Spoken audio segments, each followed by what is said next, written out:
네, 제가 대학에 다닐 때는 학교 강의실에서 공부한 기억이 별로 없습니다.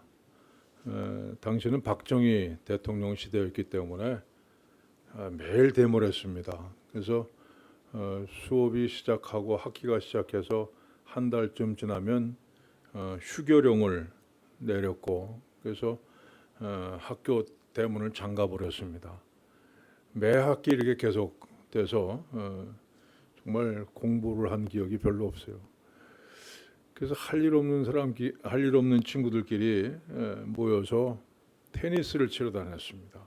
그때 여의도에 아주 테니스장이 많이 있었습니다. 지금 빌딩이 들어섰지만 그때는 다 테니스장이었습니다. 근데 누구나 그 중에서 피하고 싶은 친구가 있었어요. 얼마나 승부욕이 강한지 이 친구는 자기가 이길 때까지 하는 친구입니다. 저는 게임에서 치면은 뭐 아예 한두 번 진 것도 아닌데 뭐 무슨 한 번 더 진다고 무슨 큰일이 나 뭐 이러고 집에 왔는데 그 친구는 절대 포기하지 않습니다. 어쩌다 그 친구하고 시합하게 되면 적당히 눈치 봐가면서 줘주는 게 상책입니다. 아니면은 그날 테니스장 문 닫을 때까지 곤욕을 치르곤 했습니다. 유난히 승부욕이 강한 사람이 있어요. 지는 것을 못 참습니다. 여러분, 하지만 사람이 어떻게 매일 이길 수 있습니까? 여러분, 가위바위보 해가지고 100% 이기신 분 있습니까? 사람은 이길 때도 있고 질 때도 있는 겁니다. 자, 그런데 평생 살면서 한 번도 지지 않은 사람이 있습니다. 혹 졌더라도 그 다음엔 반드시 전세를 뒤집고 역전승을 거둔 사람이 있습니다. 야곱이라는 사람이죠. 자, 야곱은 태어날 때 쌍둥이 형인 에서의 그 발 뒤꿈치를 붙잡고 태어났습니다. 근데 이게 과연 가능합니까? 어머니 복중에 있는 태아가 무슨 생각이 있어가지고 에서가 먼저 나가려고 하니까 자기가 먼저 나가겠다고 발 뒤꿈치를 잡고 나오겠습니까? 자, 그런데 태아가 16주가 되면요, 단맛, 신맛, 쓴맛, 짠맛을 다 느낀다고 합니다. 그래서 양수에 단맛을 내는 사카린을 주입하면은 태아가 양수를 자꾸만 삼키는 횟수가 늘어난답니다. 또 그 대신에 반대로 쓰거나 신맛을 내는 물질을 주입하면 태아는 양수를 잘 삼키지 않고 또 미간을 찌푸린다고 하는 겁니다. 태아가 20주가 되면 소리를 듣고 그 소리를 구분하는 능력이 생긴다고 합니다. 그래서 갓 태어나서 눈도 제대로 뜨지 못한 어린아이가 엄마 목소리가 들리면 그쪽으로 방향을 돌리는 것으로 반응을 보이는 것을 알 수가 있습니다. 그러니까 복중에서 엄마 목소리를 익혀서 이미 알고 있다는 얘기입니다. 또 CD 같은 디지털 기계로 재생한 음악을 들려주면 태아가 신경질적인 반응을 보인다고 합니다.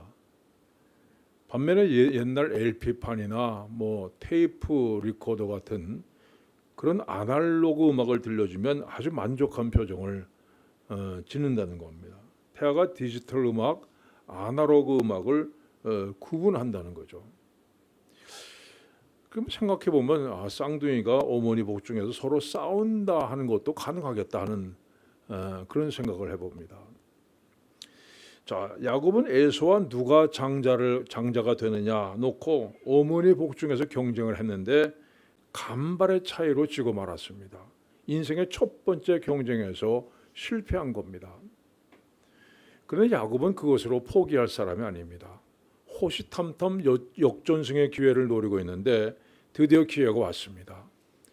야곱이 팥죽을 쓰고 있는데 에서가 사냥하고 돌아왔습니다. 이 배고픈 에서가 한 그릇 달라 하자 야곱은 형의 장자의 명분을 내게 팔라 이게 얘기합니다. 장자의 명분이란 맏아들로서 아버지의 축복을 받을 수 있는 그런 권리를 얘기합니다. 근데 에서는 내가 지금 배고파 죽겠는데 그까지 장자의 명분이 무슨 소용이냐 하면서 팥죽 한 그릇 장자의 명분을 넘겨주었습니다.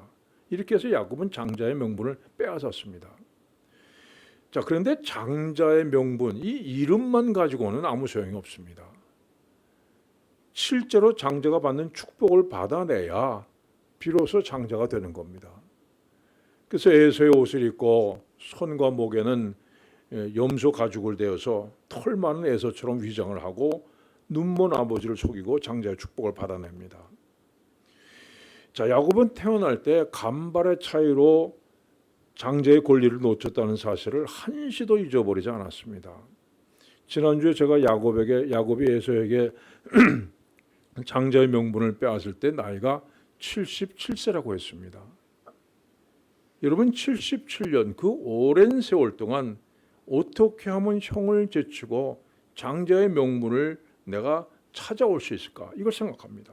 그 마침내 형을 꺾고 역전승을 거둡니다. 야곱은 참 무서운 사람이죠. 한 번 싸움에서 지면 그것으로 그냥 끝나는 것이 아니라 반드시 잊지 않고 있다가 반드시 반격을 가해오는 그런 사람입니다. 자, 이렇게 형을 속인 후에 야곱은 형의 복수를 피해서 어머니 고향인 밧다마람으로 가서 외삼촌인 라반을 만나서 그동안 있었던 일을 얘기합니다. 야곱이 자기의 모든 일을 라반에게 말하매, 그러니까 아버지 속이고 형 속이고 장자의 축복을 내가 가로채고 그래서 이곳으로 도망치게 됐다는 것을 다 얘기했습니다. 근데 라반의 반응이 참 재밌어요. 너는 참으로 내 혈육이로다. 무슨 뜻입니까? 내가 한 일을 들어보니까 과연 우리 핏줄이구나 하는 얘기예요. 자, 이 말대로 외삼촌 라반은 야곱보다 훨씬 수가 뛰어납니다. 한 수위입니다. 야곱은 라반의 집에 한 달을 머무르는 동안 라반의 둘째 딸 라헬을 사랑하게 됐습니다. 그래서 7년 동안 제가 무보수로 일을 할 테니까 라헬을 제 아내로 주십시오. 이 제안이 받아들여져서 7년 동안 부지런히 일을 했습니다. 드디어 결혼을 했는데 아침에 눈을 떠보니까 사람이 바뀌어 있었습니다. 자기가 사랑하는 라헬이 아니라 언니인 레아였습니다. 따져 묻자 라반은 이렇게 말합니다. 언니보다 아우를 먼저 주는 것은 우리 지방에서 하지 아니하는 바이라. 그래서 라헬을 아내로 줄 테니까 7년 동안 더 무보수로 일을 하라고 얘기합니다. 자, 라반이 야곱에게 넌 참으로 내 혈육이로다 한 그 말이 무슨 뜻인지 알 것 같습니다. 근데 야곱이 여기서 포기할 사람이 아닙니다. 장자의 축복을 받아내기 위해서 77년을 기다렸는데 그까지 7년을 더 못 견디겠습니까? 결국 야곱은 라헬을 아내로 얻은 대가로 다시 7년을 무보수로 일을 했습니다. 자, 그런데 야곱이 여기서 만족하고 그만둘 사람이 아니죠. 야곱은 아예 라반의 재산을 다 뺏어버릴 계획을 세웁니다. 이렇게 말했습니다. 앞으로 저는 절대로 제가 이런 품삯을 받지 않겠습니다. 그래서 안심을 시킨 다음에 이런 제안을 합니다. 다만 양떼 중에서 검은 양과 얼룩진 양과 점이 있는 양만 제게 주시면 됩니다. 여러분, 검은 양과 무슨 얼룩진 양과 점이 있는 양은요 흔하지 않습니다. 이건 돌연변이에서만 생길 수 있는 그런 양입니다. 근데 야곱이 이런 양들을 자기 품삯으로 하겠다고 하자 라반은 속으로 웃음을 지으면서 쾌히 승낙을 했습니다. 그런데 그 후에 일어난 일을 성경은 이렇게 기록합니다. 야곱이 버드나무와 살구나무와 신풍나무의 푸른 가지를 가져다가 그것들의 껍질을 벗겨 흰 무늬를 내고 그 껍질 벗긴 가지를 양떼가 와서 먹는 개천의 물구유에 세워 양떼를 향하게 하며 그 떼가 물을 먹으러 올 때 새끼를 베니 가지 앞에서 새끼를 뱀으로 얼룩덜룩한 것과 점이 있고 아롱진 것을 낳은지라. 여러분, 이게 가능한 일입니까? 양들이 교미를 할 때 얼룩덜룩한 무늬가 있는 나무가지를 보게 만들면 얼룩덜룩한 새끼가 무늬를 가진 새끼가 태어날 수 있습니까? 이것이 가능하다면 양들이 교미할 때 호랑이 그림 보여주면 호피 무늬를 가진 새끼가 태어나는 겁니다. 이건 절대로 불가능합니다. 그런데 성경이 이렇게 말씀합니다. 이에 그 사람이 매우 번창하여 양떼와 노비와 낙타와 나귀가 많았더라. 야곱의 꾀대로 됐다고 얘기합니다. 사실은 야곱의 꾀대로 된 것이 아니라 하나님께서 하신 일입니다. 어쨌든 야곱은 라헬 대신에 레아를 신부로 들여보내서 자신을 속였던 이 외삼촌에게 통쾌하게 복수를 했습니다. 참 무서운 사람이에요. 이기기 전에는 절대 물러서지 않는 사람입니다. 그런데 이렇게 재산을 다 뺏긴 라반이 가만히 있을 리가 없습니다. 야곱이 라반의 안색을 본즉 자기에게 대하여 전과 같이 아니하더라. 야곱은 짐을 꾸려서 고향으로 돌아갑니다. 자, 그런데 고향을 눈앞에 둔 야복강가에 이르렀을 때 그의 마음속에는 이루 말할 수 없는 불안감이 휩싸여 있었습니다. 그동안 형 날 얼마나 미워했을까? 형이 날 죽이겠다고 달려들면 어떡할까? 걱정에 잠을 이룰 수가 없었어요. 더욱이 소식을 들어보니까 에서가 400명의 군사를 거느리고 왔다고 합니다. 형이 동생 만나는데 400명을 왜 데리고 오겠습니까? 그건 죽이겠다는 얘기죠. 이걸 어떻게 하나? 고민에 빠진 야곱은 하나님 앞에 이렇게 기도합니다. 내 조부 아브라함의 하나님, 내 아버지 이삭의 하나님 여호와여. 근데 야곱은 나의 하나님이라고 부르지 않습니다. 대신에 내 할아버지의 하나님, 내 아버지의 하나님 이렇게 얘기합니다. 그 이유가 뭡니까? 20년 만에 처음 드리는 기도이기 때문입니다. 20년 전 베델에서 하나님을 만난 후 처음 드리는 기도이기 때문에 염치가 없어서 감히 나의 하나님 이렇게 부르지 못하는 겁니다. 여러분, 야곱에게 있어서 하나님은 저만큼 떨어져 계셔야 좋은 분이었습니다. 하나님께서 내 삶 가운데 들어오셔서 이래라 저래라 하시는 그런 분이 아니라 저만큼 떨어져 계시면서 내게 이런 복을 주시면 내가 이렇게 해서 갚고 또 저런 복을 주시면 또 저렇게 해서 갚고 그런 분이었어요. 하나님께서 내 인생을 끌고 가시는 것이 아니라 내 인생은 내가 끌고 가고 하나님은 내가 필요할 때, 내가 위기를 만났을 때 그때만 도와주시면 되는 분이었습니다. 여러분, 야곱이 광야에서 돌베개 베고 잘 때 하나님께서 약속하십니다. 내가 너와 함께 있어 내가 어디로 가든지 너를 지키며 너를 이끌어 이 땅으로 돌아오게 할지라. 그 야곱이 뭐라고 얘기합니까? 내가 평안히 아버지 집으로 돌아오게 하시오면 첫째는 여호와께서 나의 하나님이 되실 것이다. 둘째는 내가 기둥으로 세운 이 돌이 하나님의 집이 될 것이다. 셋째는 하나님 내게 주신 모든 것에서 10분의 1을 내가 반드시 드리겠습니다. 여러분, 이건 흥정입니다. 하나님께서 무조건 도와주시는 건 제가 부담스럽고 하나님 도와주시면 제가 이렇게 갚겠습니다. 그래서 서로 부담 없이 지내자는 겁니다. 여러분, 야곱은 지금까지 내 능력과 지혜로 얼마든지 살아갈 수 있다고 생각했습니다. 하나님 그저 내가 급할 때 조금만 도와주시면 된다고 생각했습니다. 나머지는 내가 다 얼마든지 헤쳐나갈 수 있다고 믿었습니다.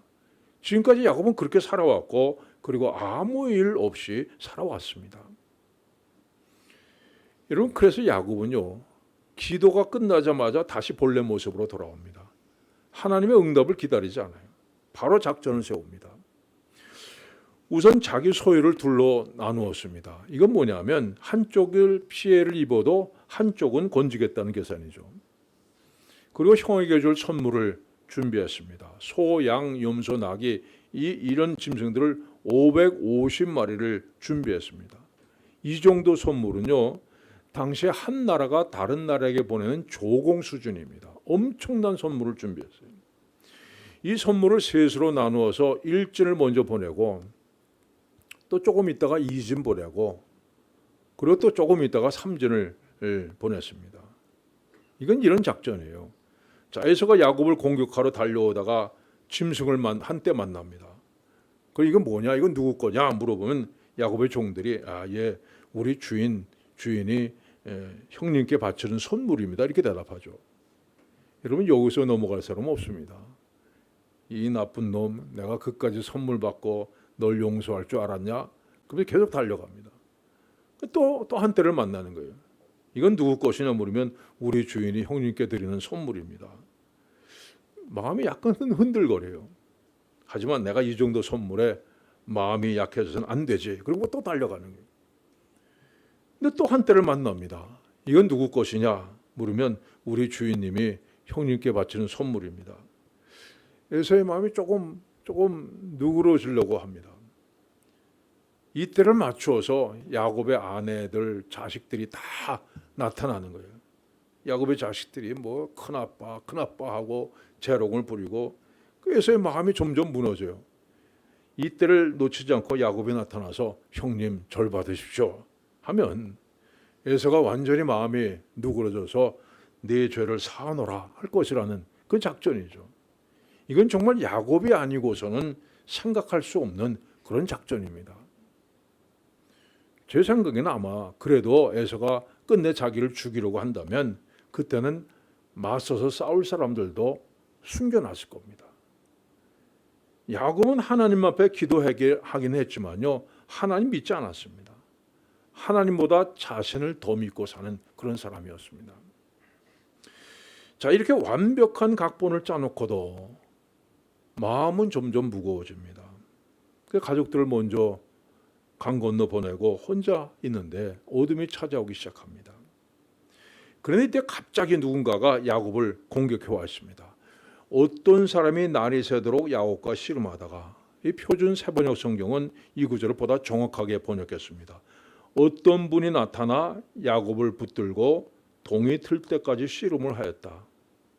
이 씨름은 야곱이 시작한 싸움이 아닙니다. 어떤 사람이 시작한 싸움. 근데 그 사람은 하나님이셨습니다. 야곱은 씨름이 끝난 다음에 내가 하나님과 대면하여 보았다 얘기합니다. 자, 그런데 본문이 이렇게 말씀합니다.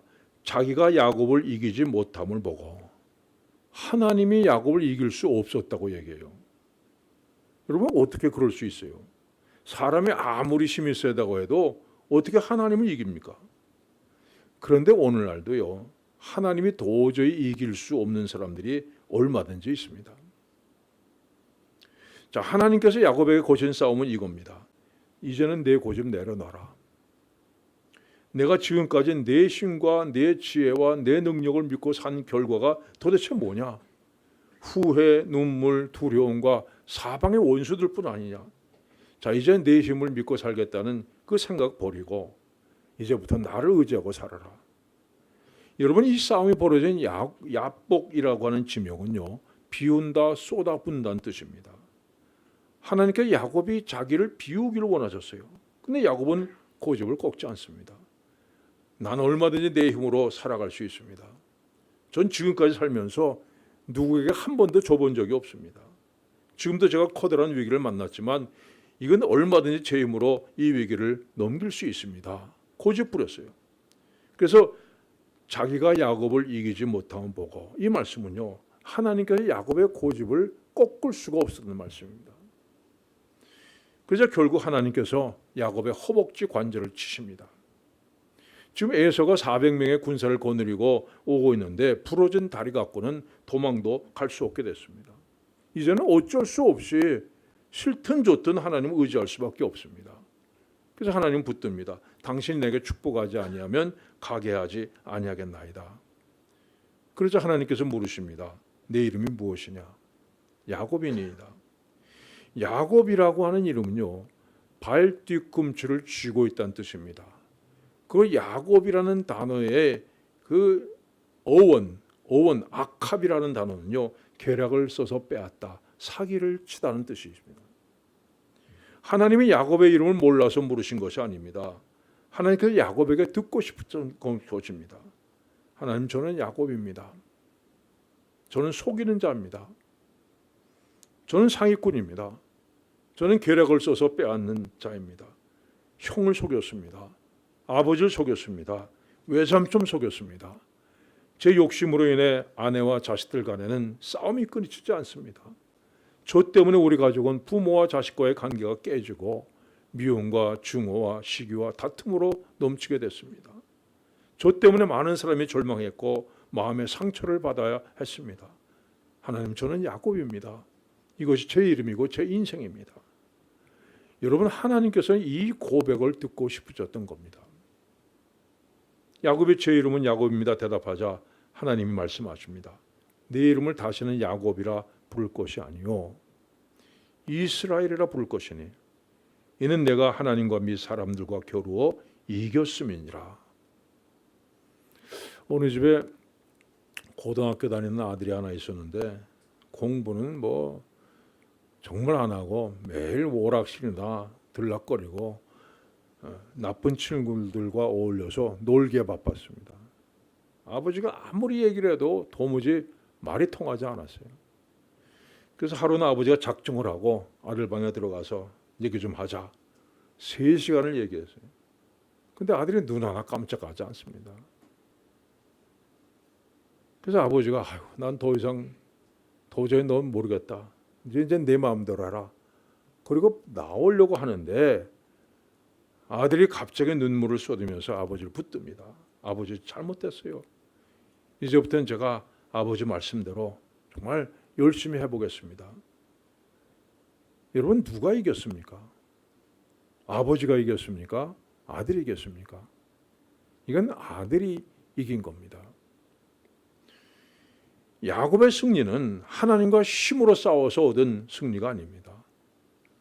하나님의 앞에 항복함으로써 얻은 승리입니다. 내 인간적인 지혜와 능력과 교만과 불순종을 내던지고 이제는 제가 하나님만 의지하고 하나님의 인도하심을 따라 살겠다고 결심한 겁니다. 하나님이 이걸 가리켜서 내가 승리했다. 너는 이스라엘이다. 이렇게 불러주셨습니다. 사랑하는 여러분, 여러분은 여러분의 인생을 누구의 힘으로 산다고 생각하십니까? 내 힘입니까? 아니면 하나님의 은혜로 사는 겁니까? 오늘 여러분들이 자기 자신을 깨끗하게 비우는 이 야복강가에 서시길 바랍니다. 지금까지 내 지혜를 의지하고 내 능력을 의지하며 살던 그 삶을 내려놓는 야복강가에 서시길 바랍니다. 그래서 하나님께서 너는 진정한 승리자구나. 너는 승리자다. 이런 이름을 얻는 여러분이 되시기를 축원합니다. 기도하겠습니다.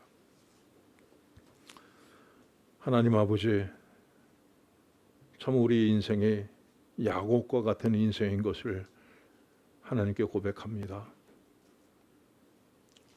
하나님과 동행하기보다는, 하나님과 친밀하게 살기보다는 하나님 그저 저만큼 멀리 떨어져 계시고 내가 급할 때만, 내가 위기를 만날 때만 날 도와주시면 됩니다. 이런 생각을 가지고 살아왔던 우리들의 삶을 주 앞에 고백합니다. 주님, 마음을 활짝 엽니다. 주님께 들어오셔서 이제는 우리 삶의 주인이 되어 주시옵소서. 내 인생을 주관하여 주시옵소서. 인도하여 주시옵소서. 주님과 내가 언제나 하나 되는 삶을 살게 하여 주시옵소서. 예수님의 이름으로 기도하옵나이다. 아멘.